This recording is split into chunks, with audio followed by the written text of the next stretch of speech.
Mr. Kollu Ravindra launched a scathing attack on YSRCP, accusing former CM YS Jaganmohan Reddy for orchestrating chaos in Andhra Pradesh.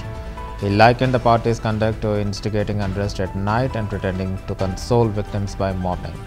Speaking strongly, the minister alleged that the Gudivada clash was a premeditated move aimed at creating tensions under the guise of a public meeting. He said that YSRCP's pattern of behavior is deceptive and dangerous. The minister demanded accountability and urged people to recognize the YSRCP tactics. He warned against further attempts to destabilize the state. The TDP aims to restore order and transparency.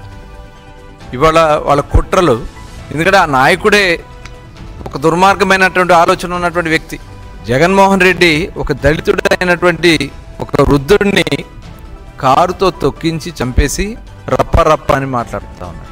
ఇవాళ ఆ నాయకుడే ఆ రకంగా ప్రవర్తన చేస్తూ ఉంటే ఇవాళ కింద ఉన్నటువంటి నాయకులు మనం చూసాం పామరు సభలో ఇదే ఒక బియ్యం దొంగ పేని నాని కన్ను కొడితే వేసేయాలంట, కన్ను కొట్టి వేసేసి పొద్దున్నే వెళ్ళి పరామర్శించాలంట. అసలు ఏంటి ఎక్కడ పోతా ఉంది రాష్ట్రం, ఏమైపోతుంది వీళ్ళ ఆలోచన విధానాలు?